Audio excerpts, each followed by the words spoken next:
Many told me that my recent videos are way too morbid and that I should really try to cheer you up in these days of the pandemic. So I settled on a joyful topic: disease and illness and their relationship to our inherent, inbuilt narcissism. You all know that everyone has healthy narcissism. This is the foundation of self-esteem and self-confidence and other very nice features of the human personality. So how do we cope with challenges to our narcissism, challenges to our self-esteem and self-confidence? The biggest of which is, of course, being disabled, being ill, being unable to function normally. Let's start with a basic fact. We are all terminally ill. It is just a matter of time before we all die. So from the moment we are born, we are on our way to dying. That is a fact that we tend to suppress and negate. We tend to pretend that we will live forever. We plan ahead. We make predictions. We act on them. And we trust fully that we're gonna wake up tomorrow morning. These are, of course, ludicrous assumptions. They are statistically founded, perhaps, but there's no certainty there. Aging and death remain almost as mysterious as ever. We feel awed and uncomfortable when we contemplate these twin afflictions. We are even trying to convert aging into a disease, and saying aging is a kind of illness. And the reason we do this is in order to buttress and enhance our omnipotent grandiosity. Because if aging is an illness or a disease, then obviously there will be one day a cure and we will all live forever. Whether happily or not remains to be seen. Indeed, the very word disease, the very word denoting illness, contains its own best definition. This is not easy. There's a mental component of lack of well-being, and this mental component must exist subjectively. The person must feel bad in order to be sick, must experience discomfiture for his condition to qualify as a disease. And to this extent, we are justified in classifying all diseases as actually spiritual or mental. Because without this component, there's no disease. We see this in the pandemic. Many people have the virus, but they're asymptomatic. Because they're asymptomatic, they feel well. They don't cough, they don't sneeze, they don't infect anyone. And so they are not diseased. Is there any other way of distinguishing health from sickness, a way that does not depend on the report that the patient provides regarding his or her subjective experience? Can we come up with some kind of objective test or something? Well, some diseases are manifest. Other diseases are latent or imminent or asymptomatic or presymptomatic. Consider, for example, genetic diseases. They can exist unmanifested for generations. Hemophilia. This raises the philosophical problem of whether a potential disease is a disease. AIDS and hemophilia carriers, are they sick? Should they be treated clinically and ethically speaking? Typhoid Mary, she was isolated on an island, imprisoned, not because she did anything wrong, but because she was rumored to have spread typhoid around. She was a carrier. She was a super spreader. But these people, Typhoid Mary including, experienced no disease. She constantly protested. She said, "What are you doing? I didn't do anything wrong." They experience no disease. They report no symptoms, and there are no evident signs. Similarly, in mental health, narcissism don't feel that they are ill or they're sick. On the contrary, they believe that the constellation of their symptoms, the syndrome of narcissistic personality disorder, is actually an adaptation, an evolutionary advantage, something that puts them on the right path, the next step in the evolutionary ladder. So on what moral grounds can we commit these people to treatment? Can we, at some stage in the future, force psychopaths and narcissists to, I don't know, self-quarantine or receive treatment? Today, in incarceration facilities, in penitentiaries and prisons, psychopaths are forced to receive mental health treatment as a condition for probation and parole or release. Should this be extended generally to all psychopaths and all narcissists? Aren't psychopaths and narcissists a kind of carriers of a disease that potentially is much worse than COVID-19? On the grounds of the greater benefit, can't we demand that people be treated? Carriers threaten other people. They must be isolated, otherwise neutered somehow. The threat inherent in carriers must be eradicated. Now, this is a dangerous moral precedent, and what we call in philosophy, in ethics, we call it a slippery slope. All kinds of people threaten our well-being. I don't know, unsettling ideologies, demagogues, conspiracy theories, the mentally handicapped, and of course our neighbors, not to mention many politicians. Why should we single out our physical well-being as worthy of privileged moral status? Why is our mental well-being, for instance, of less importance? Why not quarantine or self-isolate or social distance people who endanger or threaten our mental well-being? Moreover, the distinction between the psychic and the physical, psychological and the physical, is hotly disputed philosophically. The psychophysical problem is as intractable today as it ever was, if not more so. It is beyond doubt that the physical affects the mental, and the other way around is also true. The mental affects the physical. This is what disciplines like psychiatry are all about. That's why we give psychopharmacological medications. We give you antidepressants because we think the medicine, which is a very, very physical thing, ask any pharmaceutical industry, physical and lucrative. We give you these pills because we believe they will have a mental effect on you. The ability to control so-called autonomous body functions, such as, I don't know, heartbeat, pulse, blood pressure, even breathing in case of catalepsy, self-induced catalepsy. Some people can control these autonomous body functions. And there are also mental reactions to pathologies of the brain. And all these are proof of the artificialness of the distinction between body and mind. The mind is an artifact of the body. And in the East, they would say it's the opposite. The body is an artifact of the mind. The body is a agglomeration of systems. Agglomeration of systems that function together, perhaps because there's an organizing principle. And the organizing principle can be the mind. And this whole debate is a result of the reductionist view of nature as divisible, summable, and, like parts, sum of the parts. But the sum of the parts, of course, is not always the whole. There's some wateriness in water that you cannot trace back to hydrogen and oxygen. There are what we call emergent phenomena, epiphenomena, that cannot be traced back to the parts that constitute the system that gave rise to these phenomena. There is no such thing as an infinite set of the rules of nature. There's only an asymptotic approximation of these rules, and we call the procedure that we use to get to know these rules, never the total set of rules, but some of these rules, we call it science.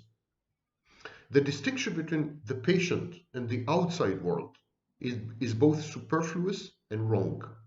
It's Cartesian. It comes from a Frenchman, of course, by the name of Descartes. It was Descartes who broke down the world to an observer and an observed. The patient and his environment are one and the same. This is the holistic approach. Disease is a perturbation, a disturbance in the operation and management of the complex ecosystem known as patient world. Humans absorb their environment. They feed their environment in equal measures. There's an ongoing interaction between environment and organism, and this interaction is the patient. We cannot exist without the intake of water, air, visual stimuli, food. In deprivation experiments, deprivation tanks, we also discovered that we need touch. We need to talk to other people. We're discovering this in social distancing, this gigantic global experiment where about 3 billion people are confined to their quarters and not allowed to interact with each other face to face, smell each other, touch each other. Our environment is defined by our actions and output, physical and mental, but we are determined in return by this environment. So there's an infinite loop, and it could be a vicious cycle, as we are discovering. We have destroyed our planet is destroying us in return. There's a direct lineage between what we had done to animals and what animals are now doing to us via zoonotic viruses like the SARS-CoV-2, coronavirus 2. And all this that I'm saying also applies to the mental realm. Our mind is a hive, it's a beehive, it's a collage, it's a kaleidoscopic shimmering phantasm, reflection of everything we hear and everything we repress, we ignore. And very often we're influenced by things that are outside our consciousness. We are integrated deeply with our environment also mentally. And this is precisely where pathological narcissism and psychopathy come in, because they induce mortification. What is mortification? It's the breakdown of this intimate coexistence between us and others. The human society, the human environment, is a giant organism with 8 billion cells. You can look at it this way. And there have been scholars who suggested that Earth itself is an organism, the Gaia hypothesis. So narcissists and psychopaths come in and they break down this relationship we have, this cooptation, this collaboration, this cooperation, this symbiosis, healthy symbiosis between us and other people, us and institutions, us and society, us and culture, us and history, us and others. Psychopaths and narcissists threaten our sense of safety and security. Safety, statistical safety and security, the assumption that people are essentially good, that they are basically telling the truth, that they can be trusted to a large extent, that they will not act in malice to eradicate us, to annihilate us, to hurt us. When we come across a narcissist and psychopaths, the world breaks down, the chain of being breaks down, our whole model, our whole theory of mind, how other people operate, what we call the intersubjectivity agreement. It is undermined. And our ability to empathize is undermined as a result, because empathy relies crucially on trust. So there's a ripple effect. There's a chain reaction. One psychopath is enough to unsettle and destroy a whole community. So one must question the classical differentiation between internal and external. Some illnesses are considered endogenic, generated from the inside. Others, exogenic, generated from the outside, endogenous and exogenous. Natural, so-called internal causes, a heart defect, biochemical imbalance, genetic mutation, a metabolic process gone awry, they cause disease, no question about it. Aging and deformities also belong in this category. In contrast, problems of nurturance and environment, early childhood abuse, for instance, malnutrition, domestic abuse and violence, they're external. And so they are the classical pathogens. They are mental health pathogens. They're exactly like viruses and germs. Viruses and germs are classical pathogens, disease-inducing organisms. What about accidents? It's the same. Accidents are the same. First, because most accidents are preventable. And therefore, there's an element of deliberation in an accident. A decision to let go, for example, of caution, recklessness. Natural disasters are perhaps the only category that falls out of all this. But viruses are not natural disasters. They're not natural disasters, not in the sense that they're not natural. They're not man-made. No laboratory has released these viruses. But they are the outcome of a chain, or a linkage of decisions, cumulative decisions, bad decisions, reckless decisions, hopeless decisions that we have made. And yet, this distinction between endogenous and exogenous, internal and external, it's counterproductive. It's a counterproductive approach. Exogenous and endogenous pathogenesis is inseparable. Mental states, for example, increase or decrease our susceptibility to externally induced disease. You can watch the video I made about vaccination. And there I give an overview of the immune system, and you will see that mental states mediated via, for example, stress hormones, mental states, anxiety, depression, and so on, suppress the immune system, makes us vulnerable and open to disease. Talk therapy or abuse, external events, verbal abuse, talk therapy, they alter the biochemical balance of the brain. They rewire the brain. The brain is plastic. There's plasticity, neuroplasticity. And so they rewire the pathways in the brain. The inside constantly interacts with the outside. It is so intertwined with it that all distinctions between inside and outside are artificial. They're misleading. And the best example is, of course, medication. Medication is an external agent, but it influences internal processes, and it has a very strong mental correlate. The efficacy of medication is influenced by mental factors, and we have proven it numerous times. The placebo effect, the nocebo effect. We have conducted experiments where we gave people water and we told them it's alcohol. Water. You heard well. We told them it's alcohol. They got drunk. They got drunk senseless. They had blackouts. Alcohol-induced blackouts without alcohol. We hypnotize people. We tell them that, you know, it's a hot object, and we place it on the skin, and they have burns, third-degree burns, third-degree burns, in reaction to hypnotic suggestion. The very nature of dysfunction and sickness is highly, highly culture dependent, context dependent. Societal parameters dictate right and wrong in health, especially mental health. It is all a matter of statistics. Certain diseases are accepted in certain parts of the world as a fact of life, or even a sign of distinction or being chosen. For example, the paranoid schizophrenic was considered for a very long stretch of human history as chosen by the gods. Most prophets have been paranoid schizophrenics. If there is no disease, there is no disease.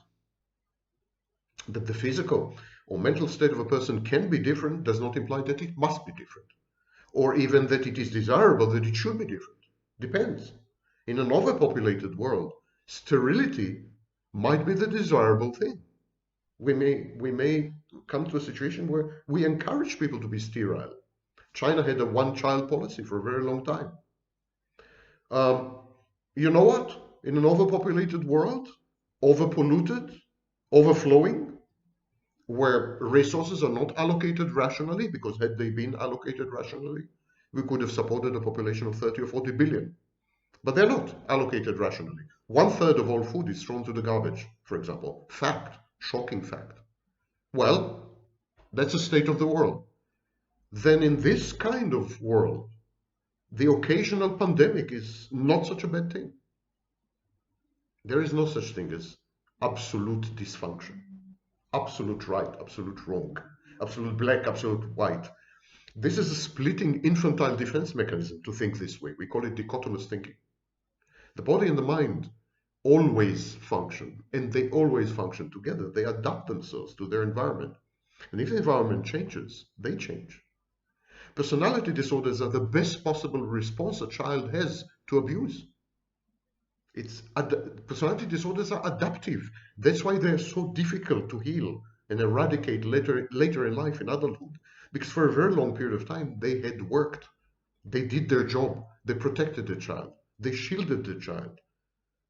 Cancer may be the best possible response to carcinogens, and also cancer may be the way that evolution experiments with mutations. Cancer may be good for us as a species, bad for some individuals, no doubt. Aging and death are definitely the best possible response to overpopulation. No one would dispute this. My biggest nightmare is the resurrection after the day of judgment. Because statistically on Earth, the total number of people who had ever lived is about 80 billion. Imagine all of them coming back to life.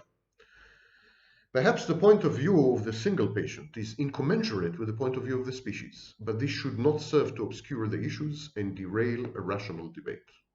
As a result, it is logical to introduce the notion of positive aberration, positive abnormality. Certain hyper or hypofunctioning can yield positive results. They can prove to be adaptive. The difference between positive and negative aberrations can never be objective. Nature is morally neutral and embodies no values, no preferences, definitely not ours. Nature simply exists. We, human beings, impose, I would say, our value systems, prejudices, priorities, biases into our activities, including our science. Don't think that science is kind of immune to all this. It is better, for example, consider the sentence, it is better to be healthy. Because why? Because we feel better when we are healthy. It's a very circular argument. It's better to be healthy because we feel better when we are healthy. And there's no other criterion. I mean, can you convince me that it's better to be healthy? Well, it's better to be healthy because when you're healthy, you're better. If the patient feels good, it is not a disease, even if we all think it is, for example. If the patient feels bad, ego dystonic, unable to function, it is a disease. Even when we all think it is not a disease. That's a problem with depressed people. They come to therapy. Depression, we now know, is essentially a biochemical disturbance of the brain. It's a physical thing. It's a biological, clinical entity. So depressed people come to the therapists, and they say, you know, I'm depressed, I'm this and that. And the therapist says, but why are you depressed? Everything is wonderful in your life. So if there is a disease there, even if we all agree that there shouldn't be. Needless to say that I'm referring to this mythical creature, the fully informed patient. If someone is sick and knows no better, has never been healthy, then his decision should be respected only after he's given the chance to experience health. That's why euthanasia is a serious problem, because in many cases the patient has never experienced health, has never experienced the alternative, or believes that there is no alternative when actually there is. All the attempts to introduce objective yardsticks of health are plagued and philosophically contaminated by the insertion of these values, preferences and priorities and biases into the formula. We subject the formula to these yardsticks or benchmarks. There's nothing objective in it. When we talk about health, is it desirable? What is a state of health? How can we accomplish health? What are the limits where we shouldn't, overdo it? And so all this is not an objective debate. Medical doctors can't make these decisions.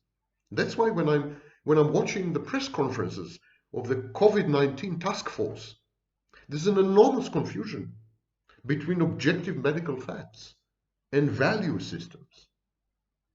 Values can never be imposed by a central authority, by any authority, because that's the very definition of a loss of freedom. And so sometimes we attempt to define health as an increase in order or efficiency of processes or functioning, as contrasted with illness, which is a decrease in order, increase in entropy, decrease in efficiency of processes, decrease in function. Well, first of all, it's disputable. There are many diseases which actually increase function.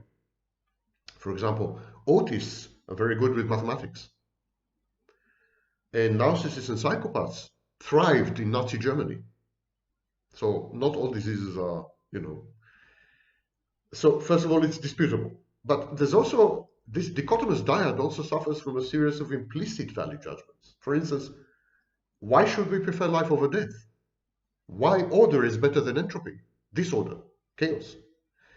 And why efficiency is preferable to inefficiency? For example, there are many cultures and societies and civilizations where to be efficient is to sacrifice other very important values such as, community, family. We are a very efficient society in the West. But do we have a society? Do we have a community? Is anyone happy? Is anyone happy? 20% of adults in the United States are diagnosed with clinical depression. It is estimated that another 20 to 30% have anxiety disorders. And yet, it's a highly efficient, the most efficient society in human history. So maybe efficiency or functioning is not such a good thing. Health and sickness are different states of affairs. Whether one is preferable to the other is a matter of the specific culture and society and context in which the question is posed. There's no universal answer. Yes, health is always better than disease. Not true. Health and its lack, they are determined by employing three filters, as it were. First of all, is the body affected? Second, is the person affected? This is the bridge between physical and mental illnesses. And finally, third question, is society affected? The greater good. In the case of mental health, the third question is often formulated as, is it normal? Is it statistically the norm of this particular society in a particular time? We must rehumanize disease. We live in a culture that rejects critical component of life, disease and death. There is no life without disease and death. It's as important as love, as important as procreation, children.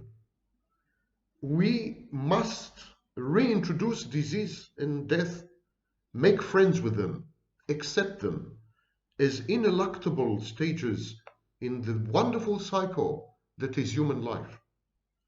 Ironically, Western civilization, which is by now unfortunately global civilization, is thanatic. It's a death cult. It's a civilization that places emphasis on objects rather than people. And yet, while on the societal level death is revered, death is God, on the individual level life is revered. But life without disease, without adaptation, without mutation, without change, without death, and so perhaps it's a form of the living dead. Perhaps even what we call life and health in the West is actually being a zombie. By imposing upon issues of health the pretensions of the accurate sciences, we had objectified the patient and we had objectified the healer. We pretend that medicine is a branch of physics. Nothing can be further from the truth. Medical doctors will not tell you, but diagnosis is always extremely uncertain, and they experiment on you. They experiment on you with various treatments, various drugs, all the time, until they find, hopefully, the right answer, or not. There's nothing in common between medicine, psychology, and science, and physics. Medicine and psychology, they deal with raw material, which is mutable, changeable, never the same, from 1 minute, from 1 second to the other. By the very interaction with the healer, with the doctor, the patient changes. And we utterly neglected everything that cannot be quantified or measured. In medicine, we are derelict, we are delinquent. We ignore the human mind, the human spirit, resilience, and so on. Different societies react to health and disease in different ways. Somatic societies place emphasis on bodily health and performance. These societies regard mental functions as secondary or derivative, the outcomes of corporeal bodily processes. Healthy mind in a healthy body, the Roman post-Republic Empire. So these societies would emphasize medication. They would medicalize mental health conditions. They would deny actually the existence of the mind. Cerebral societies emphasize mental functions over physiological and biochemical processes. Exactly the opposite. These societies regard corporeal bodily events as secondary or derivative, the outcomes of mental processes, mind over matter. We can find many of these in India. Elective societies believe that bodily illnesses are beyond the patient's control, but mental health problems are under the patient's control. A very curious and counterfactual distinction, by the way. So in these societies, if you have a body problem, yeah, you should be taken care of these. But if you have a mental health problem, it's your problem. Something's wrong with you. It's a choice. These are choices made by the mentally sick people. It is up to them to decide to snap out of it, out of their conditions. Heal thyself. The locus of control is internal, never external in the case of mental health.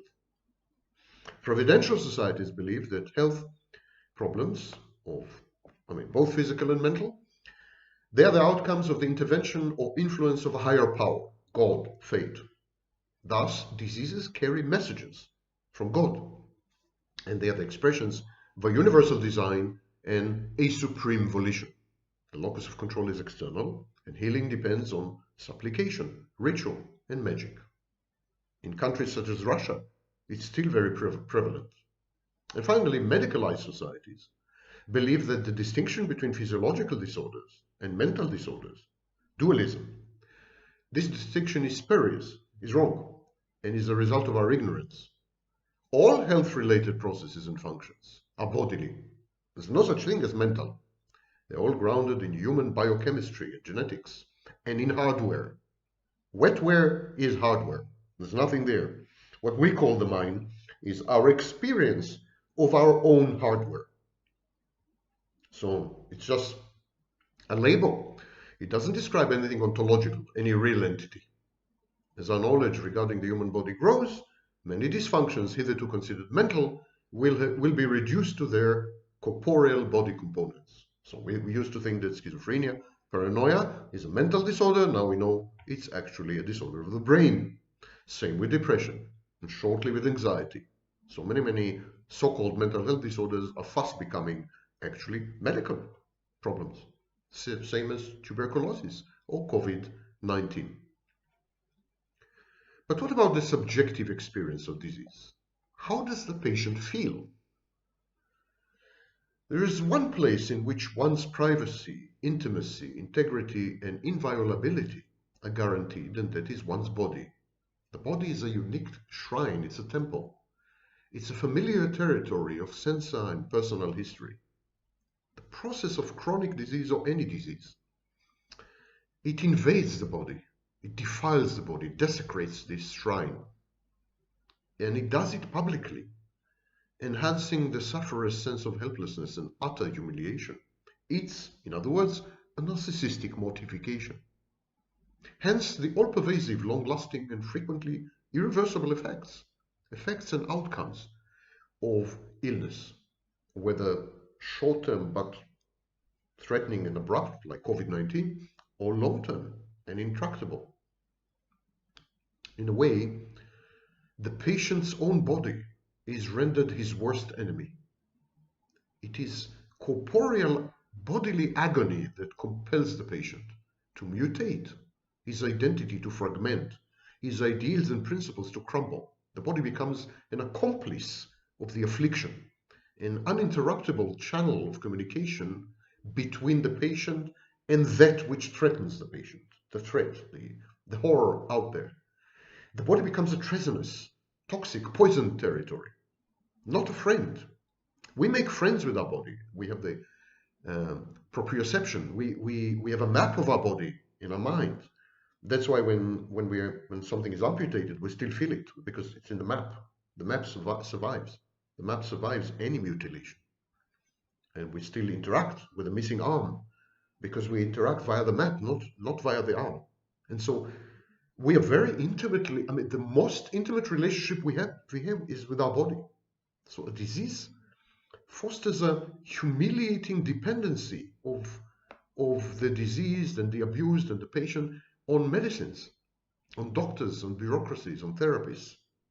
The impersonal character of modern healthcare systems objectifies the patient, and it further adds to his or her alienation. Anyone who has had a mental health problem and had to resort to bureaucracies, government bureaucracies, and so on, know what I'm talking about. Bodily and mental needs are denied in the course of the ailment. Sleep, toilet, food, water. And these are wrongly perceived by the victim as the direct causes of his degradation and dehumanization. As the patient sees it, he is rendered bestial, animal-like, not by the inadequacies of society and medicine, but by his own flesh and blood, by his own mind. It's inescapable. It's like being trapped in the same cage with a tiger. And it used to be a friendly tiger, but then suddenly it starts mauling you via cancer, via mental illness, severe mental illness, via COVID-19. Your body turns against you, becomes your worst enemy. The concept of body can easily be extended to family or to home. One's sickness often affects kin and kith, compatriots or colleagues. We see it today in the age of social distancing and when whole societies are trying to cope with the disease of a few. And yes, COVID-19 is a pandemic, but very few people had been affected. 4 million people had been diagnosed. And of these 4 million people, 280,000 died. I know these are shocking numbers, but they're not far in excess of a bad season of flu. Last year, 2019, 650,000 people died of the flu and its complications. So, and yet we are all reacting with hysteria, with mass panic, because a disease is never the patient's, as I said at the very beginning. A disease is a systemic thing. The whole system gets diseased, infected, contagion is society-wide, family-wide, community-wide. That's why we cannot isolate mentally ill patients. We can't say, okay, the narcissist can be put aside, the psychopath can be sequestered. We can't do this. The inexorable processes of degeneration and decrepitude, mental and physical, they disrupt the continuity of surroundings, habits, appearances, relationships with others. And that quote is not mine. It's the CIA. The CIA has a torture manual, believe it or not. And this is lifted from there. There's a sense of cohesive self-identity, and it depends crucially on the familiar, on the continuous. That's why dissociation in borderline is so destructive that 11% of borderline patients commit suicide.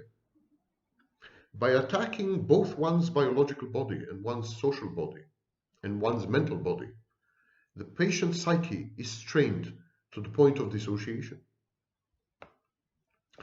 Beatrice Patsalidis describes this transmogrification in her wonderful article, wonderful paper, Ethics of the Unspeakable, Torture Survivors in Psychoanalytic Treatment. But it applies equally well to hospital settings, for instance, to mental asylum, to the patient's deathbed, and to families where there is an abuser, abusive relationships with CPTSD, complex post-traumatic stress disorder, on the one hand, and a psychopathic narcissist on the other. So what I'm about to read applies to this as well. And she says, as the gap between the I and the me deepens, dissociation and alienation increase. The subject that under torture, under disease, under abuse, I'm adding, the subject that under torture was forced into the position of pure object has lost his or her sense of interiority, intimacy, and privacy. Time is experienced now in the present only, and perspective, that which allows for a sense of relativity, is foreclosed. Thoughts and dreams attack the mind and invade the body, as if the protective skin that normally contains our thoughts gives us space to breathe in between the thought and the thing being thought about, and separates between inside and outside, past and present, me and you, as if the skin was lost. And that is a wonderful description of certain mental health disorders, for example, borderline personality disorder. People with borderline personality disorder have no skin. There's an emptiness inside, which Kernberg described, but there's no skin to protect it. The narcissist, at least the narcissist, has this fictitious second personality, this godlike divinity or deity, the false self, and it's shielded and protected by this imaginarium.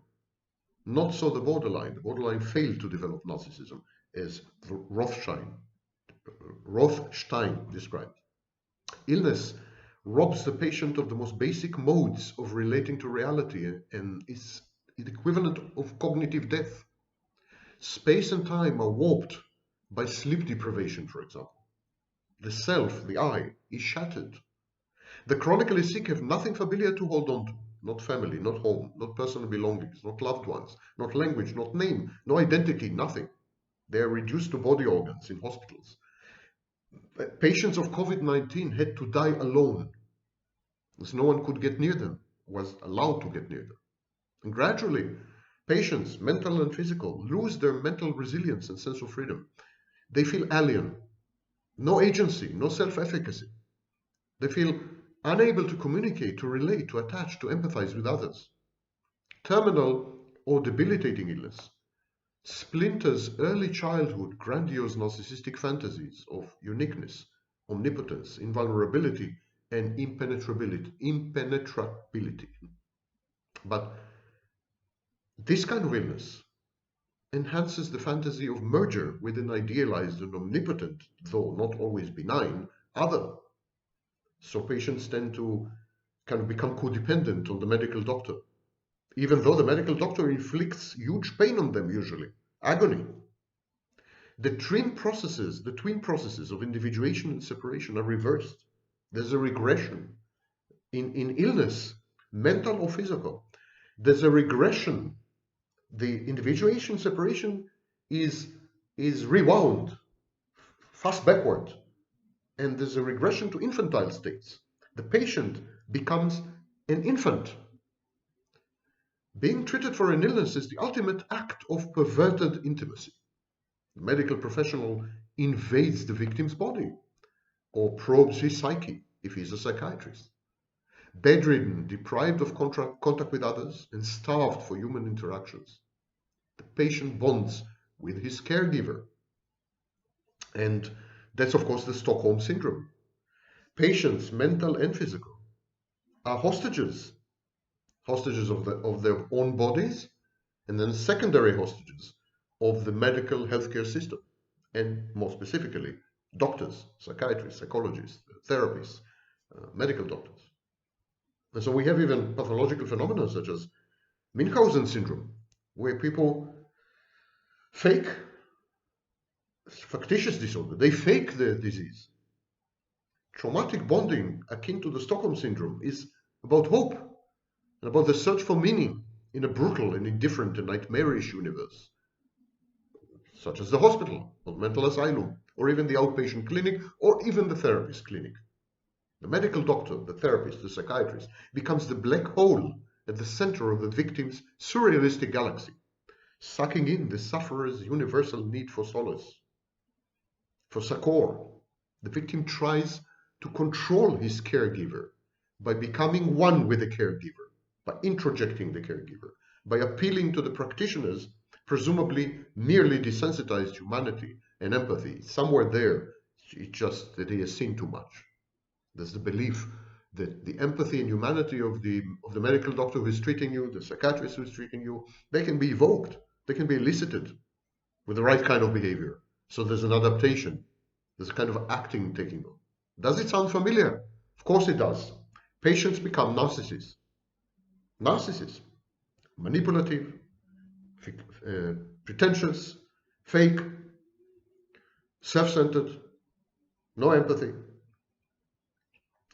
The bonding between patient and the caregivers is especially strong when the doctor and the patient form a dyad, a couple, if you wish, a unity, and they collaborate in the rituals and acts of treatment. For instance, when the victim is asked to select the implements and the types of surgery to be inflicted, or to choose between two equally vile and agonizing cures, or when the patient strikes a therapeutic alliance, so-called, with a therapist, as though they are as though they are equipotent, they have the same power. It's not true. There's a power gradient, there's a power differential between patient and anyone who provides treatment, psychotherapists included. But there is the pretension of equality. The psychologist Shirley Spitz offers this powerful overview of the contradictory nature of torture. And for me, all disease is torture. All disease. even, I would say, more so, mental disease.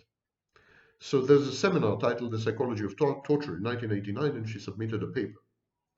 Just substitute the words chronic and terminal illness or mental illness for the word torture in the following text, and you get a picture. And she says, torture is an obscenity in that it joins what is most private with what is most public. Torture entails all the isolation and extreme solitude of privacy, with none of the usual security embodied in privacy.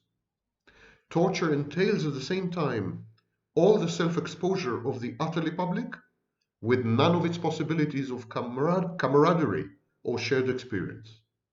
The presence of an all-powerful other with whom to merge without the security of the other's benign intentions. A further obscenity of torture is the inversion it makes of intimate human relationships.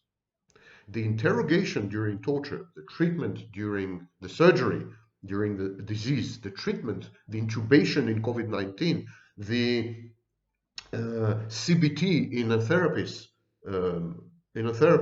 setting, they are all forms of a social encounter in which the normal rules of communicating, the normal rules of relating, of intimacy, are manipulated. Dependency needs are elicited by the interrogator, the psychiatrist, the psychologist, the medical doctor, but not so they may be met as in close relationships. So these needs of dependency are not aroused and evoked and provoked in order to gratify them, to meet them, but in order to weaken and confuse. Even in therapy, by the way, it's a parenthesis, my parenthesis. Even in therapy, we very often weaken the patient by taking away his defenses or her defenses. Coming back to the text, Spitz. Independence that is offered in return for betrayal is a lie. Silence is intentionally misinterpreted, either as confirmation of information or as guilt for complicity. Torture combines complete humiliating exposure with utter devastating isolation. The final products and outcome of torture are a scarred and often shattered victim and an empty display of the fiction of power. Applies perfectly to a lot of therapy, a lot of medical treatment in hospitals and so on. Obsessed by endless ruminations, demented by pain and a continuum of sleeplessness, the patient regresses, shedding all but the most primitive defense mechanisms. Infantile defense mechanisms, again, back to childhood, splitting, narcissism, dissociation, projective identification, introjection, cognitive dissonance. The sick person constructs an alternative world, suffering in extremis from depersonalization, derealization, dissociative amnesia, hallucinations, ideas of reference, delusions, and finally, psychotic episodes. Some patients actually refrain. They say, pain is not bad. I like pain. I crave pain. And so they self-mutilate, or they attempt suicide, or they become masochists. Because adopting pain, making pain yours, owning pain, is a form of reasserting control. Remember previous videos?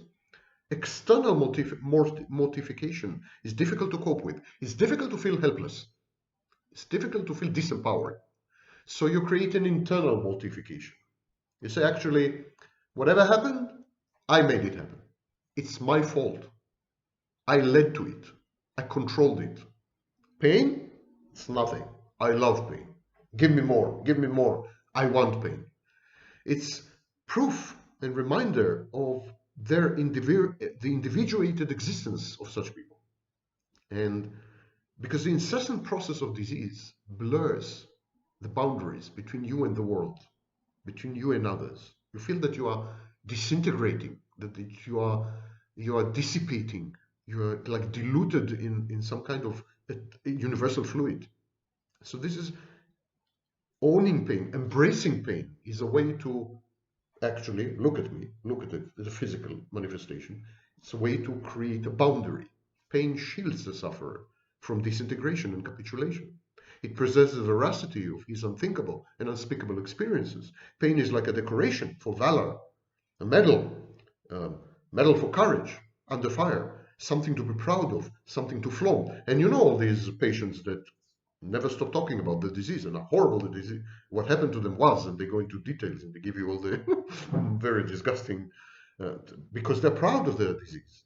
Of course, this applies to mental health as well. Psychopaths and narcissists are very, very proud of who they are. They are in love with their disorder. They affect their disorder. They invest emotional energy in their disorder because they regard the disorder as, they think the disorder, their personality disorder renders them superior somehow. Many narcissists and psychopaths and many mentally ill people are invested emotionally in their mental health problems because they believe that their creativity depends on their problems. They believe they are creative because they have mental health problems. There is this romantic view of the mad genius or the artist as a suffering person, you know.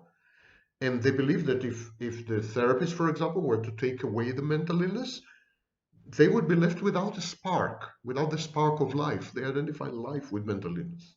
And these dual processes of the patient's alienation on the one hand and his addiction to anguish on the other hand complement his view of himself as increasingly inhuman. Narcissists describe themselves as robotic or machine-like or subhuman. Borderlines very often go through enormous guilt and shame trips where they say, I'm better dead, better off dead. I'm the reification of evil. I'm corrupt. The medical doctor assumes the position of the sole authority, the arbiter, the exclusive fount of meaning and interpretation, the source of good and evil. The patient is self-vitiated, absorbed, digested by the medical establishment. Illness can be perceived as a reprogramming of the patient. Reprogramming the patient, first of all, deprogramming the patient of a normal life, and then reprogramming the patient to succumb to an alternative interpretation of the world, an exegesis, interpretation of the world, preferred by the medical profession. The doctor says, you need to substitute all your values for my values. You need to substitute the way you see the world, your Weltanschauung, your worldview, for my worldview. The doctor takes over, body snatches the patient, takes over the patient. The patient tries to conform. His life depends on it. His mental health depends on it. It is an act of deep, indelible, traumatic indoctrination. The sick typically swallow whole and assimilate the doctor's point of view and their opinions regarding the patients as objects, patients as statistics, patients as corpses in the making, patients as specific organs, or patients as specific disorders. The opinions of these doctors become the opinions of the patient.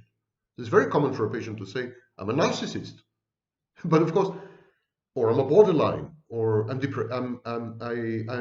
depressed. But of course, depression, narcissism, borderline, this is not the patient. This is what the patient has. That's the therapist's view of the patient, and the patient adopts it.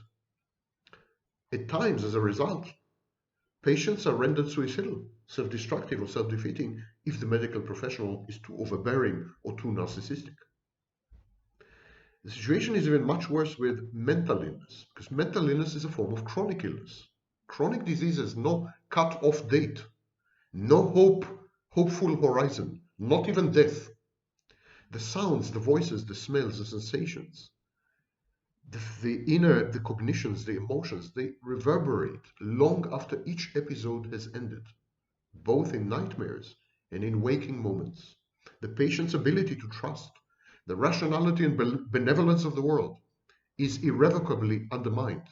Social institutions are perceived as precariously poised on the verge of an ominous, Kafkaesque mutation as an impending doom and threat.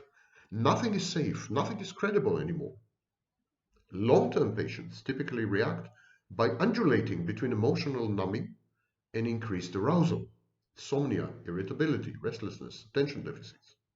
Recollections of the traumatic events intrude in the form of dreams, night terrors, flashbacks, distressing associations. Sick people develop compulsive rituals to fend off obsessive thoughts, intrusive thoughts, rumination. Other psychological sequelae reported include cognitive impairment, reduced capacity to learn, memory disorders, sexual dysfunction, social withdrawal, inability to maintain long-term relationships, or even mere intimacy, phobias, ideas of reference, superstitions, delusions, hallucinations, psychotic microepisodes, emotional flatness, etc., etc., etc. Depression and anxiety are very common. These are forms and manifestations of self-directed aggression. The sufferer rages at her or his own victimhood and at the resultant multiple dysfunctions, lack of self-efficacy, lack of agency, autonomy, personal autonomy. I mean, it's infuriating that you can't act upon the world, make sure that you extract from the world what you need at the very least. The patient feels shamed by his new disabilities and responsible or even guilty for them, somehow for his predicament and for the dire consequences borne by his nearest and dearest. The patient's sense of self-worth and self-esteem are crippled, and of course, patients react with narcissistic defenses to all this. The terminally and chronically ill suffer from complex post-traumatic stress disorder. Their strong feelings of anxiety, guilt, and shame are also typical of victims of childhood abuse, torture, domestic violence, and rape. Patients feel anxious because the disease's behavior, progression, and trajectory are seemingly arbitrary and unpredictable, or mechanically and inhumanly regular. But notice the phrase, the disease's behavior. It's like the disease is anthropomorphized. It's like we humanize the disease. We make it into an entity. Very frequently when you talk to mental health patients, they talk about the disease and also physical body, with body afflictions. Patients, they talk about the disease or affliction as separate from them, as a kind of, here it is, it's kind of an entity, objective, ontological entity that is threatening them. It's again regression to childhood when we had monsters lurking in the cupboards or under the bed. Patients feel guilty and disgraced because to restore a semblance of order to the shattered world and a modicum of dominion over their chaotic life, you know what, over their body functions, they need to transform themselves into the cause of their own degradation and the accomplices of their torment. And this is where it ties in with external mortification and internal mortification. They can't accept the external mortification. They can't accept their victimhood. So they internalize the mortification. They say, it's all my fault. I led to it. I made it happen. I'm bad. I'm evil. I'm stupid. Inevitably, in the aftermath of bodily trauma and protracted illness, the victims feel helpless and powerless. And this loss of control over one's life and body is manifested physically in impotence, for example, erectile dysfunction, attention deficits, insomnia. This is often exacerbated by the disbelief many patients encounter when they try to share their experiences, especially if they are unable to produce scars or other objective proof of their ordeal. This is very common in mental health. Language cannot communicate such an intensely private experience as pain, and patients are variable. No single list of symptoms or criteria can capture a clinical entity, not even a body clinical entity. There are atypical everything, atypical dermatosis, atypical tuberculosis, atypical cancer, everything has atypical things. Even COVID-19 already has an atypical variant that is afflicting children. The aforementioned speech makes the following observation. Pain is also unshareable. You can't share it. It is resistant to language. All our interior states of consciousness, emotional, perceptual, cognitive, and somatic, can be described as having an object in the external world. This affirms our capacity to move beyond the boundaries of our own body into the external shareable world. This is the space in which we interact and communicate with our environment. But when we explore the interior state of physical pain, we find that there is no object out there, no external referential content. Pain is not of or for anything. Pain is. And it draws us away from the space of interaction, the shareable world, inwards. Pain draws us into the boundaries of our own body, not outside towards others. Bystanders resent and shun the sick because they make them feel anxious, and also because they feel guilty somehow. The ill, sick people, especially mentally ill, threaten the healthy person's sense of security and her much needed belief in predictability, justice, and the rule of natural law. The patients, on their part, do not believe that it is possible to effectively communicate to outsiders what they have been through or are going through. The torture chambers known as hospital wards are another galaxy. This is how Auschwitz was described by the author Zetnik in his testimony in the Eichmann trial in Jerusalem in 1961. He said that Auschwitz was another galaxy, another planet. But more often, continued attempts to repress fearful memories result in psychosomatic illnesses, conversion symptoms. The patient wishes to forget the pain, to avoid re-experiencing the often life-threatening episodes and eruptions, and to shield his human environment from the horrors. In conjunction with the patient's pervasive distrust, this is frequently interpreted as recalcitrance or hostility. And this is where our lack of empathy comes in. We can't really empathize with other people who are sick, bodily sick or mentally sick, because these are abnormal states, these are aberrations. We have never been there, even if we have been there. Pain is an idiosyncratic. It's ours and only ours to experience and to own.